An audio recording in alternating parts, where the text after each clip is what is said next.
En période de grand froid, l'aide aux personnes sans abri s'intensifie. De Bitsch à Creutzwald, l'équipe mobile de l'UDAF Moselle-Est suit plus de 200 personnes. Des places d'hébergement sont proposées dans les locaux du CHRS de Sarreguemines. Confrontés à l'inflation et à la hausse de bénéficiaires, les Restos du Cœur font face à des difficultés financières. Pour tenir dans la durée, l'association a baissé la voilure en diminuant le nombre de repas distribués et en durcissant les barèmes permettant d'obtenir de l'aide des restos. Dépôt de fumier devant les préfectures françaises, blocage des autoroutes allemandes, le monde agricole exprime sa colère dans les deux pays. Les agriculteurs français et allemands sont-ils pour autant soudés dans leurs revendications et sont-ils confrontés aux mêmes problématiques ?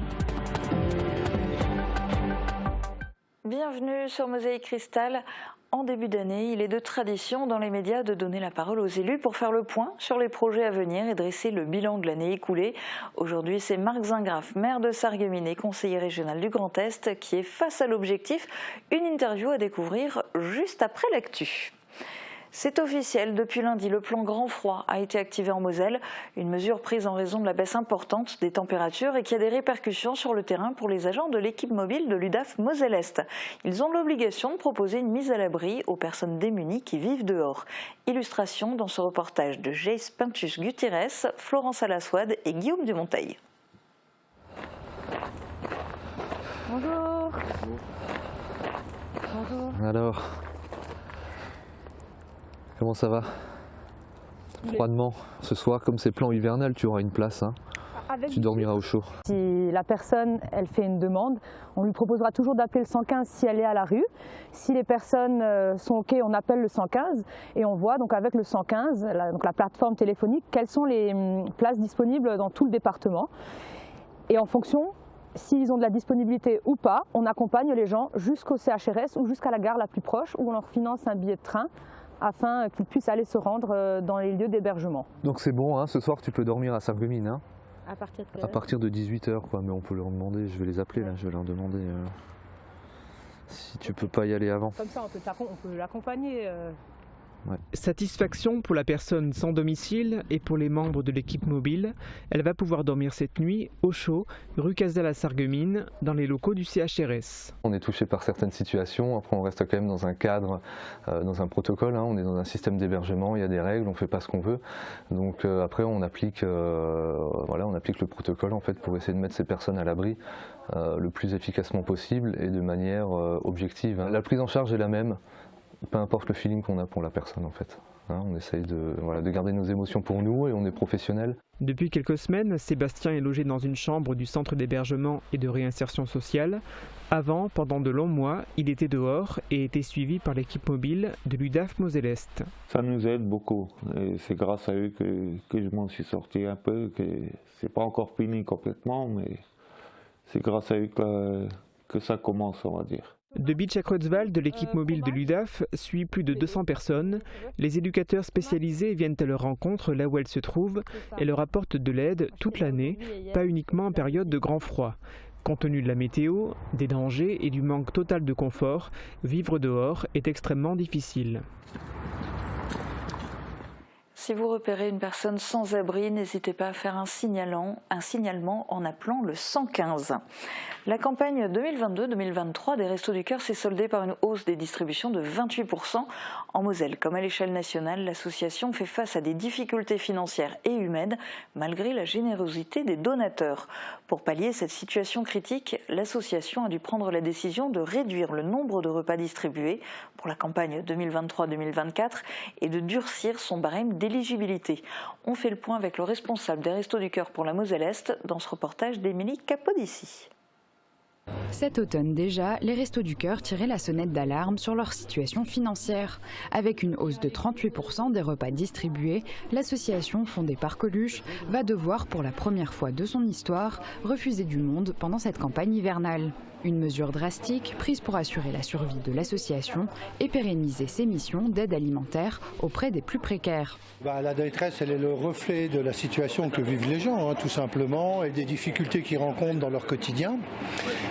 Ça représente, alors l'aide que nous apportons leur permet simplement de souffler un petit peu, leur permettait de préparer 6 repas. Maintenant, compte tenu de nos difficultés, on a dû réduire le nombre de repas que l'on sert par semaine à 4. mais en tous les cas, c'est pour ces personnes-là une bouée d'oxygène importante. En plus de la réduction du nombre de repas, c'est le barème qui a été durci. Le barème hivernal, d'ordinaire plus souple, compte tenu des dépenses supplémentaires liées à la vie quotidienne, sera calqué sur celui de l'été 2023, plus restrictif. Les bénévoles doivent donc parfois refuser du monde, un véritable crève-cœur. Pour leur prêter main forte pendant cette situation difficile où la charge de travail est grandissante, l'association recherche des bénévoles supplémentaires prêts à s'investir. Pour venir aider et peut-être soulager les bénévoles d'aujourd'hui qui répondent présents, qui sont toujours très motivés, mais qui en même temps de temps en temps aimeraient pouvoir souffler un petit peu. Donc on recherche de nouveaux bénévoles et puis on recherche également des bénévoles qui soient prêts à prendre d'autres missions avec nous, comme je ne sais pas, être de la comptabilité, des choses comme ça, ou conduire des camionnettes ou des choses comme ça. Malgré tout, l'association peut toujours compter sur la solidarité de la population et les dons qui n'ont pas baissé malgré l'inflation. Suite à l'appel de notre président du début du mois de septembre, on peut dire que nous avons eu des dons supplémentaires, notamment des personnes qui se sont mobilisées, des écoles se sont mobilisées, notamment le collège Pierre-Apt, une école biculturelle à Spicheren. On a pu organiser des collectes supplémentaires dans les magasins, Cora et puis Super U à Autun. Donc oui, on a senti une mobilisation autour des Restos du Cœur qui nous aident et nous soutiennent bien, effectivement. Si la situation est encore incertaine et qu'il est difficile pour l'équipe des Restos du Cœur d'aborder l'avenir sereinement, les bénévoles ne baissent pas les bras. Comment voir l'avenir aujourd'hui sans être devant, c'est un peu ça. Donc déjà, c'est vrai que les mesures d'urgence qu'on en a dû mettre en place se ressentent. Ça nous fait de la peine incontestablement et ça fait de la peine également aux bénévoles. On aimerait pouvoir aider plus, mais comme c'est un gage de pérennité pour les Restos du Cœur, voilà, ça nous aide à passer ce moment un peu difficile, effectivement. L'idée, c'est de dire peut-être moins aujourd'hui, donner des mois aujourd'hui pour pouvoir continuer à donner d'ici quelques temps encore, l'année prochaine ou les années suivantes. Et ça c'est important aussi. Parce que les personnes que nous accompagnons, elles ont aussi besoin d'être accompagnées dans la durée, incontestablement. Comme chaque année, la collecte nationale des restos se tiendra partout en France les 1er, 2 et 3 mars. Les bénévoles iront à la rencontre du grand public dans les supermarchés pour collecter des denrées alimentaires et surtout des produits d'hygiène qui manquent cruellement pour compléter leur stock. Voilà, bonne journée madame. Au revoir. Panneaux retournés des deux côtés de la frontière, dépôts de fumier devant les préfectures françaises ou encore mobilisation générale des tracteurs sur les autoroutes allemandes. En France comme en Allemagne, les agriculteurs sont descendus dans les rues pour exprimer un mal-être général. Sont-ils unis plus que jamais dans leurs revendications? C'est la question posée par Camille Henriot et Emilia Zehl à deux agriculteurs français et allemands. Ils exercent leur métier passion depuis des années dans deux pays différents et pourtant ils font le même constat. La politique agricole commune, ces aides financières versées par l'Union européenne, permettent certes d'avoir un filet de sécurité en cas de problème majeur, mais elles ne permettent pas de se projeter sur le long terme. Auch den Franzosen, die haben ja im Prinzip das gleiche Problem. Europa. Les Français ont aussi le même problème, l'Europe ne se montre pas assez déterminée. Les agriculteurs ont le sentiment qu'elle ne réfléchit pas à leur avenir. On essaie de sécuriser les agriculteurs avec un tas de subventions, mais l'Europe n'offre aucune perspective d'avenir aux agriculteurs. Je pense que je fais le même constat que lui, effectivement. Je pense qu'il manque un peu de vision en Europe sur ce qu'on veut de notre agriculture. Et je dirais même qu'il manque un peu de constance. Nous, on est des agriculteurs, on est sur du temps long. Un agriculteur, généralement, ça a 40 essais dans sa vie. 40 fois, ça va semer son blé et puis ça va le récolter. Et, du coup, je crois qu'il est essentiel de garder du temps long et de manière générale dans la politique. C'est bien de garder du temps long, mais en particulier en agriculture. Mais oui, je fais le même constat que lui, du coup. Sur ce point, les Allemands comme les Français sont sur le même bateau, mais les rivalités subsistent pour l'agriculteur allemand.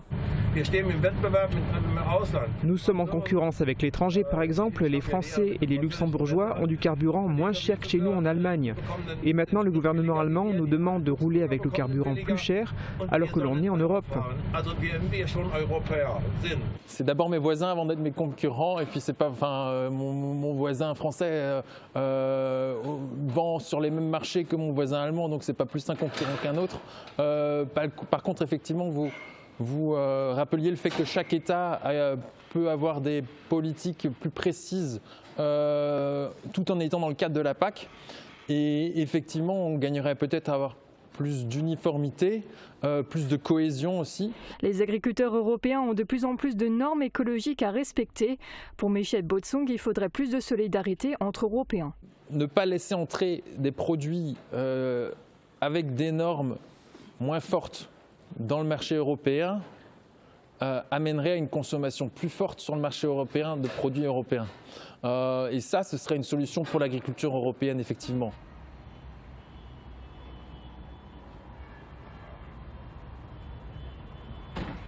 Côté allemand, il n'y a pas que les agriculteurs qui manifestent. La grogne monte au sein des cheminots. Le mouvement de grève nationale lancé par le syndicat des conducteurs de train s'annonce massif aujourd'hui, demain et après-demain. Il engendre de grosses perturbations sur le réseau ferré allemand, mais aussi sur les trajets internationaux.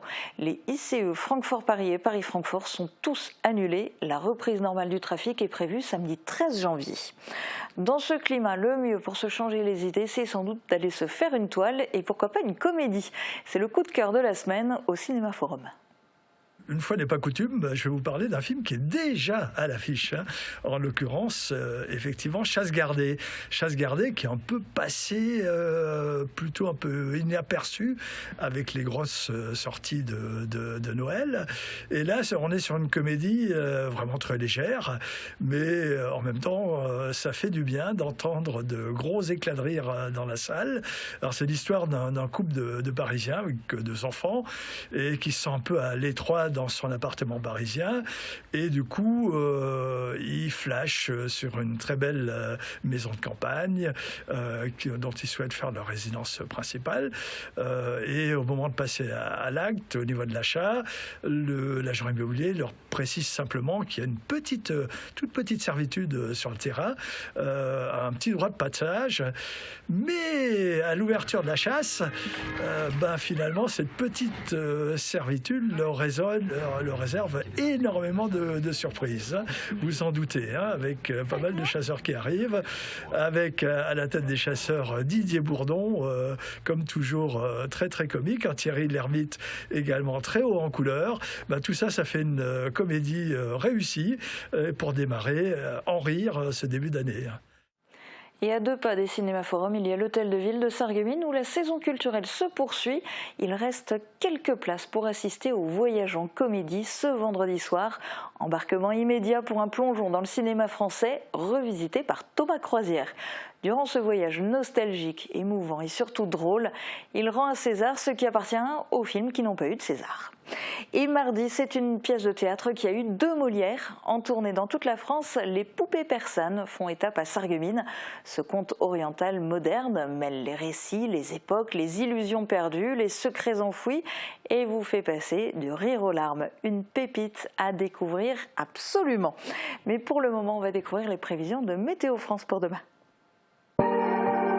La rénovation de vos façades avec Modern Habitat allie esthétique et une résistance garantie à toutes les intempéries.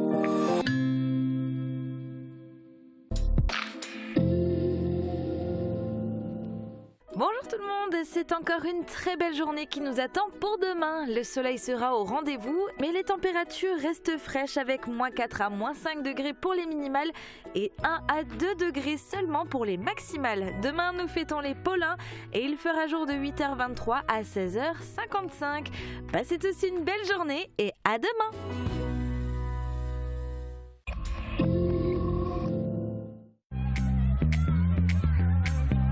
Le métier d'animateur périscolaire, pour moi, il consiste à mettre en sécurité les enfants, d'accompagner l'enfant dans une autonomie. Chez Franca, on a une belle structure. Les valeurs qui me plaisent le plus ici, du coup, c'est l'échange, le partage, le respect. Vous aussi, devenez animatrice ou animateur chez les Franca.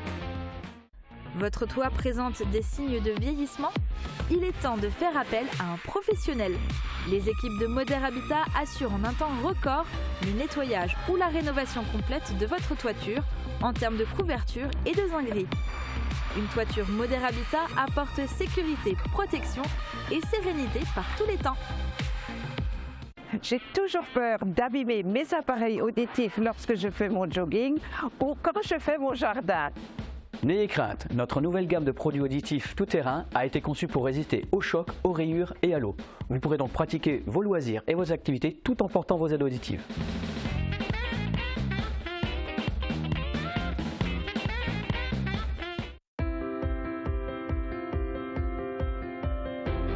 Winner dans leur état d'esprit,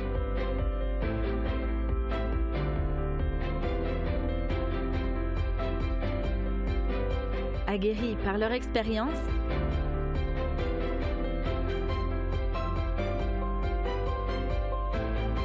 garants de la bonne exécution des travaux, naturellement sympathiques, experts en environnement, réactifs dans leurs délais. Le groupe Wagner et ses enseignes WETP, CMIT et Alliance Coordination vous souhaitent de passer une très belle année 2024. Anticiper, c'est l'avenir.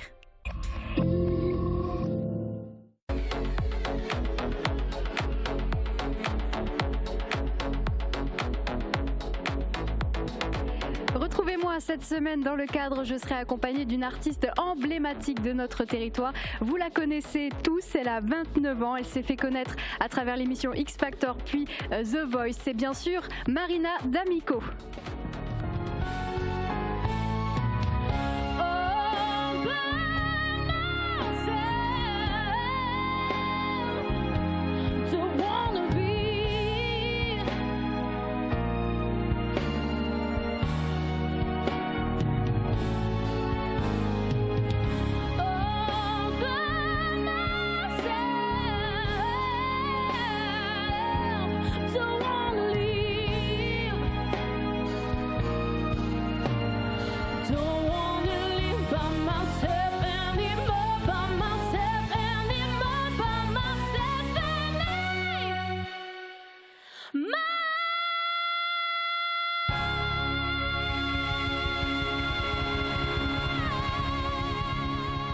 Marina D'Amico dans le cadre, c'est à découvrir ce jeudi sur Mosaïque Cristal. Soyez au rendez-vous. Retour sur les réalisations de la ville de Sarreguemines en 2023 et focus sur les projets 2024. Le maire de Sarreguemines, Marc Zingraff, est face à l'objectif.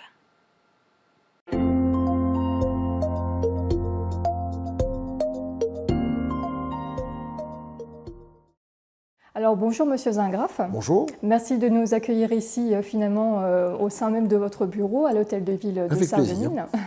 Une nouvelle année vient de s'ouvrir finalement, l'année 2024. Oui. Après encore une précédente année qui a été riche finalement en différents projets. Et il y a eu plusieurs travaux finalement qui ont été menés à Sarreguemines. Et je pense notamment à la place du marché ou encore le réseau de chaleur qui a vraiment fait partie finalement des projets qui ont été menés en 2023. Est-ce qu'on pourrait dire concrètement où en est-on finalement sur ces deux projets là en ce début d'année 2024 ? Oui, alors l'année 2023 nous a permis tout doucement de sortir des chantiers. L'année 2024 devrait être beaucoup plus agréable puisque non seulement il n'y aura quasiment plus de chantiers, mais on va pouvoir également admirer les résultats de ce qui a été longtemps travaillé comme il se doit. Et il nous reste à peaufiner ce qui concerne notamment la place du marché. Les arbres vont être plantés, la fontaine a été remise en place, les plots vont être fonctionnels, ils vont permettre d'organiser l'espace. L'espace sera encore adapté à la belle saison, avec un fleurissement tout particulier. Voilà, on verra les résultats de ce qui a fait attendre très impatiemment, quelquefois, les Sarregueminois. En ce qui concerne le pont, vous voyez qu'il a repris sa fonction parfaitement. En fait, les Sarregueminois oublient quelquefois que nous avons réalisé 3 opérations en une seule, plutôt que de faire de très nombreuses années ou des reprises de chantier. Eh bien, nous avons fait passer le réseau de chaleur, nous y avons fait renouveler tous les réseaux, nous avons également fait tout le travail sur la pierre et sur la structure, pour l'imperméabiliser également, qui était nécessaire. Je rappelle que les réseaux n'avaient pas été renouvelés depuis les années 1940.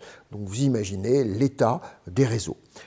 On aura maintenant un système beaucoup plus fonctionnel. Le pont reprend toute sa fonction Et c'est dans les prochaines années que nous réfléchirons aux autres ponts qu'il nous incombe de travailler. Donc on a effectivement déjà bien avancé sur ces 2 projets qui ont marqué l'année 2023. Et il y a eu d'autres travaux, je pense notamment au Carré Louvain. Où en est-on aussi à ce niveau-là? Parce que c'est vrai qu'on en a beaucoup parlé aussi. Et est-ce que vous êtes finalement satisfait des petits travaux déjà qui ont été menés au niveau du Carré Louvain en 2023? Alors, nous admirerons à l'arrivée, hein, les travaux sont encore en cours. La SEBL investit pas loin de 800 000 € dans cet élément-là. Il faudra ensuite revenir sur la question de la commercialisation, sur l'occupation de ces cellules.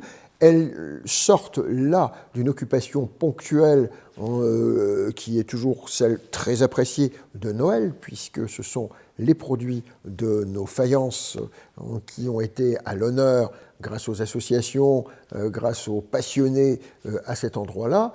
Ça fonctionne toujours très bien en période de Noël. Maintenant, il va falloir, en plus des travaux, eh bien, qu'on entre dans un fonctionnement commercial de cet endroit-là, dont nous serons très attentifs à l'attractivité, évidemment, puisque c'est indissociable de la rue Sainte-Croix, on le voit bien en période de Noël.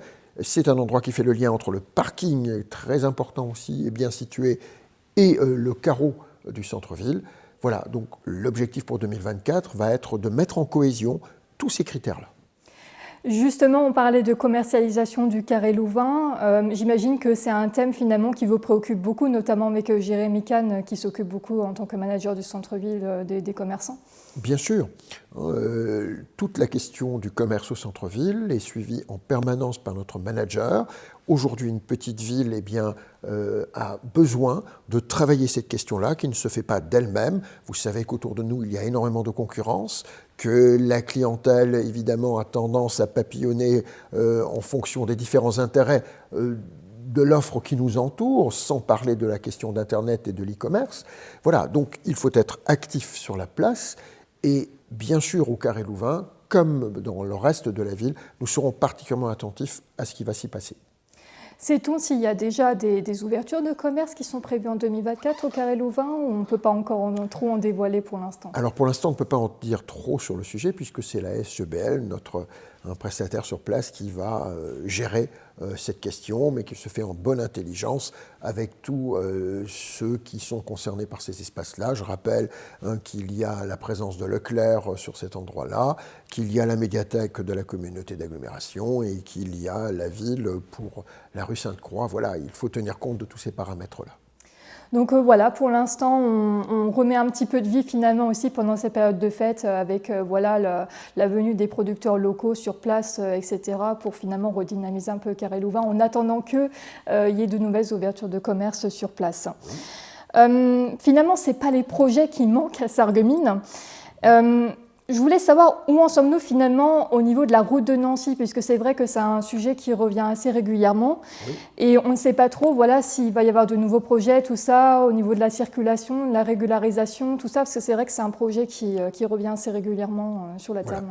Alors, tout d'abord, ce que j'ai envie de vous dire, c'est qu'une étude a été faite par l'AGURAM, l'agence d'urbanisme de la Moselle, qui comporte le quartier habité, des anciennes tours, des anciens habitats collectifs qui sont tombés pour certains, d'autres ont été réhabilités. Un nouveau projet est en cours qui propose une nouvelle vision de ce quartier-là, qui intégrera le fait que c'est un endroit qui est très proche des zones de travail, notamment de l'Europole de Hambach, donc un endroit très accessible de la ville, donc il faudra le travailler en ce sens-là. La route de Nancy par elle-même est également un axe de communication important qui est devenu l'axe de communication du développement économique lié à, d'une part, la sortie de l'autoroute et l'Europole, mais également à l'arrivée de tous ceux qui viennent travailler sur le bassin de Sarreguemines venant du pays de Bitche, donc de la voie verte. Alors, cette route de Nancy, elle fait un peu l'axe. D'où notre insistance auprès du département, auprès de l'État, auprès de la région, pour qu'on trouve des solutions en matière de contournement. C'est une très vieille question, très compliquée. Aujourd'hui, la grande difficulté, bien sûr, c'est de montrer qu'il faut raisonner là en termes de développement économique, c'est-à-dire que c'est nécessaire pour les gens qui vont travailler et pour que le travail puisse se faire dans de bonnes conditions, sachant que par ailleurs, aujourd'hui, on crée de moins en moins de routes. Il ne s'agit pas là d'une décision municipale, mais ce sont des décisions nationales, des décisions de l'État, des décisions de tous ceux dont c'est la compétence, comme le département, eh bien, faire moins de routes, arriver à des déplacements en commun, des déplacements plus doux, plus propres, etc., est une priorité. Donc il nous appartient d'essayer de montrer que chez nous, une exception est nécessaire pour le développement économique. Ceci dit, la route de Nancy se développe tout à fait favorablement.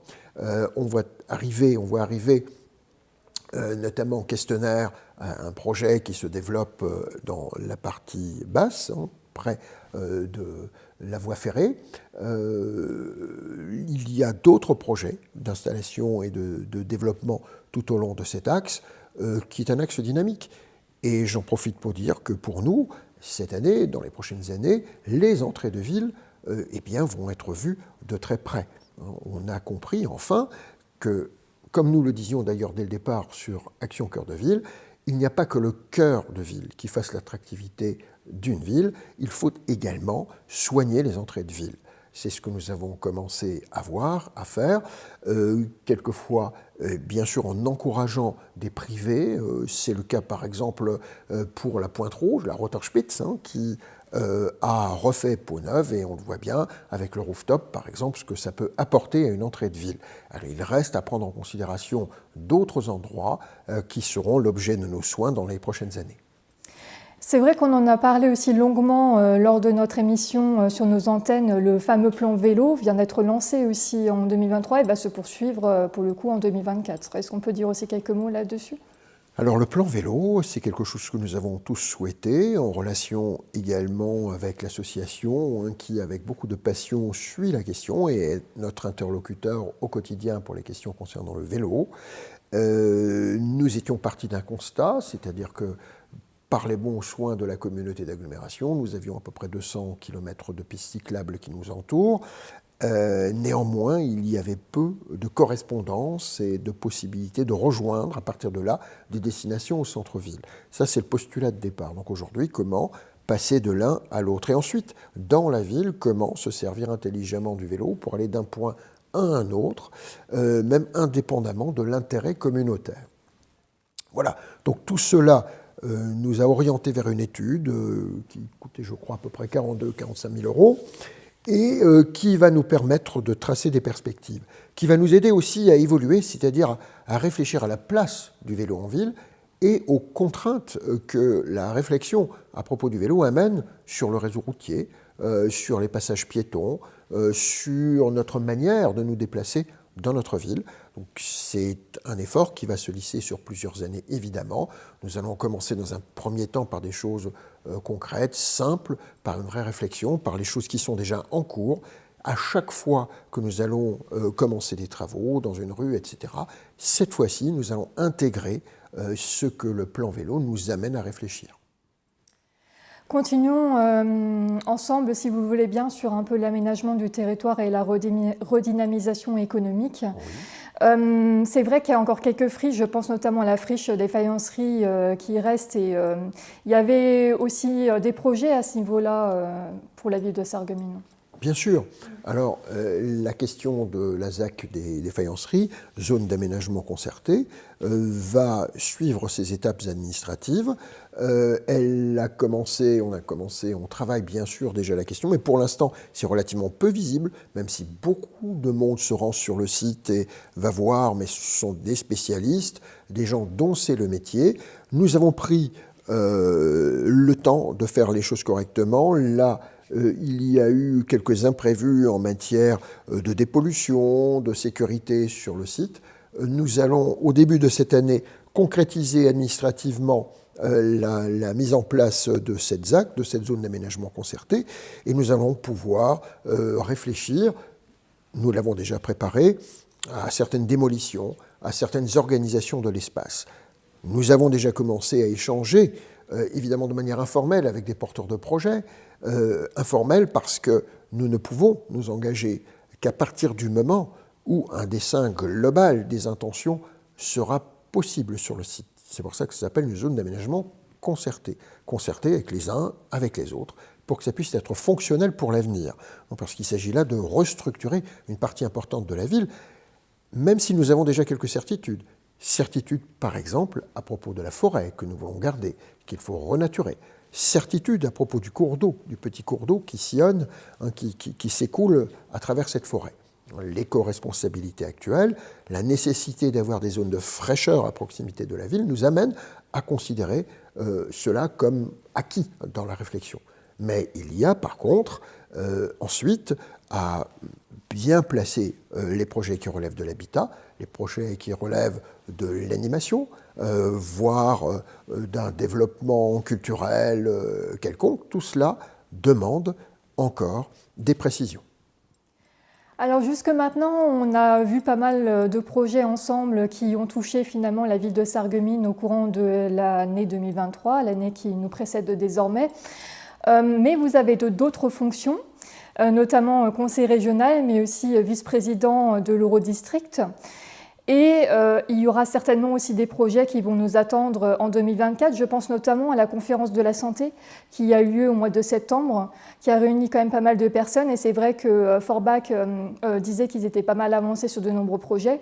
Peut-on peut-être attendre aussi des nouveautés sur les offres de santé transfrontalière l'année prochaine au niveau de l'Eurodistrict? Bien sûr. Alors je crois que l'Eurodistrict va continuer son action en direction de la santé transfrontalière. Je crois que c'est une véritable conviction qui est née de nos travaux, celle d'expérimenter de part et d'autre, à travers un projet qui aurait un caractère innovant, voire expérimental, et notamment les expérimentations sont encouragées depuis les accords d'Aix entre la France et l'Allemagne, eh bien on pourrait imaginer, c'est ce qu'on appelle le projet Corridor, un espace qui inclut Forbach, Sarreguemines et puis la partie allemande correspondante autour de la question de la santé. Donc, comment arriver à être soigné dans les meilleures conditions, qu'on soit allemand, qu'on soit français, de manière égalitaire, avec des remboursements acceptables, etc. C'est un objectif pour nous important, dans un contexte dont vous savez qui nous pose problème actuellement. Manque de médecins, de spécialistes, voilà, de part et d'autre. Donc, il nous appartiendrait, à travers une opération comme celle que mène l'Eurodistrict, d'amener petit à petit des éléments de solution pour une meilleure santé transfrontalière. Donc ça, c'est un projet qui est particulièrement intéressant, sans compter le fait que l'Eurodistrict s'est doté de petites lignes pour intervenir sur des projets qui rapprochent les populations à travers la vie associative, en créant des animations tout au long de l'année, notamment dans le domaine du sport. Voilà, donc l'Eurodistrict a ses objectifs à court terme qui vont rapprocher la population sur des sujets de notre vie courante, et je trouve que c'est extrêmement intéressant. Et le sujet justement qui préoccupe beaucoup la population de manière générale ici dans des villes moyennes ou même en milieu un peu plus rural, c'est finalement un peu la désertification médicale. C'est vrai qu'on a de plus en plus de mal à trouver des médecins sur le territoire. Et donc finalement les projets transfrontaliers pourraient peut-être aussi permettre d'augmenter un peu plus l'offre à ce niveau-là. Et peut-être aussi qu'il y a des nouveaux projets aussi sur Sarreguemines. Par rapport à ça, j'imagine que vous êtes aussi en contact avec la population et les médecins qui disent continuer à faire des heures supplémentaires finalement pour pouvoir assurer le suivi tout simplement des patients. Oui, alors la question médicale à Sarreguemines est une question de tous les jours. Il est clair que pour nous, ça reste un challenge, mais nous ne sommes pas la ville la plus à plaindre. Nous avons encore régulièrement des installations de médecins. Nous citions tout à l'heure, où je citais le rooftop, par exemple, à l'entrée de Sarreguemines, mais je pourrais prendre différents exemples dans Sarreguemines, rue Poincaré. On a vu des cabinets médicaux s'installer, se renouveler, de jeunes médecins arriver, même des spécialistes. Nous avons eu la chance de voir l'installation cette année d'une dermatologue. Voilà, nous ne sommes pas des cas désespérés, loin de là. Même si nous devons rester vigilants et veiller à ce que le renouvellement des médecins partants se fasse, évidemment, dans les meilleures conditions. Voilà. Donc, je suis plein d'espoir sur ce sujet, qui doit néanmoins être travaillé en bonne relation avec notre hôpital, dont il faut prendre soin également, et dont nous suivons l'évolution. En tant que président du conseil de surveillance de l'hôpital, eh bien, je m'en préoccupe là aussi avec le directeur, j'allais dire de manière quotidienne. Et au niveau de la région, finalement, est-ce qu'il y a aussi des gros projets à venir sur la santé ou peut-être sur d'autres thèmes ? Oui, alors la région, bien sûr, nous soutient du point de vue de ce qui concerne la santé, soutient ce qui concerne la vie des territoires. C'est important que les territoires soient traités d'une manière égalitaire et intelligente par rapport à l'urbanité de certains dossiers, des grandes métropoles qui ont tendance à se développer dans notre pays. Mais si je devais prendre un exemple de soutien intéressant de la région, c'est le dossier Holosolis porté par la communauté d'agglomération, qui a aussi le soutien de la région. Il s'agit là d'emplois. Évidemment, 1700 emplois, vous le savez, c'est un investissement de 750 millions d'euros. Je dirais que toute l'Europe et presque le monde entier nous envie ce type de projet qui vient s'installer. Sa dimension intéressante, c'est aussi que c'est un dossier qui nous fait entrer dans une autre dimension en matière d'éco-responsabilité, puisqu'il s'agit du plus grand site de production de panneaux solaires, de ce qui concerne en général le photovoltaïque en Europe dans les prochains temps. Je dirais que c'est tout notre terrain industriel qui est dans une sorte de mutation, de transition industrielle, puisque nous allons essayer de produire ce qui va permettre de produire de l'énergie sur notre territoire. Alors c'est une fierté, c'est aussi un plaisir de voir le monde changer positivement. Et au niveau de l'aménagement du territoire, est-ce qu'il y a aussi de nouveaux projets à venir finalement en courant 2024 ? Je pense que les Sarregueminois vont voir maintenant prendre une belle tournure ce qui concerne le Bliss Park. Alors Bliss Park, c'est la communauté d'agglomération, mais la communauté d'agglomération, c'est la ville aussi. Donc bien sûr, ce Bliss Park va être visible. Il y a aussi, et même raisonnement, du côté de l'hôpital l'IFSI, l'Institut de formation soins infirmiers, qui va sortir de terre. Ce sont des bâtiments structurants pour l'avenir qui garantissent à la ville de Sarreguemines du rayonnement pour les prochaines années. 2024 va être une année extrêmement déterminante de ce point de vue-là, pour avoir une ville bien équipée, mais aussi agréable à vivre. D'où les travaux que vous avez déjà pu voir commencer place Sibylle côté fleurissement vont encore aller bon train cette année, puisqu'il s'agit de regagner notre 4e fleur, voire la fleur d'or, parce que tout simplement ce fleurissement fait partie de la qualité de vie, en toute éco-responsabilité d'ailleurs. C'est important pour notre ville. C'est vrai qu'il va y avoir encore de nouveaux projets et je pense notamment finalement à l'arrivée des Jeux Olympiques cet été et le passage de la flamme ici à Sarreguemines. Oui, alors vous savez que Sarreguemines est une ville sportive, on est labellisé d'ailleurs doublement ville active et sportive. Nous avons toujours un sportif qui est dans l'aventure olympique. Cette fois-ci, on mise beaucoup sur Yann Schrub, notamment, sur nos lutteurs éventuellement. Et voilà, donc la flamme devrait passer au mois de juin, il devrait être un grand moment de fête. Et évidemment, c'est un moment qui illuminera notre année. Est-ce que vous avez finalement encore un message qui vous tient à cœur, que vous aimeriez passer à nos téléspectateurs ? Écoutez, moi j'ai tendance à décliner mes vœux en 3 mots. Santé, nous l'avons largement expliqué. Je crois que la santé, les questions de Covid n'ont pas disparu, ça reste important. Sérénité, parce que vous qui êtes des médias de l'information, vous le voyez bien, les news ne sont pas toujours les plus réjouissantes. Donc il faut réussir à garder raison et donc à garder une forme de sérénité qui est la meilleure option pour l'avenir, parce que le monde, nous l'avons dit, change.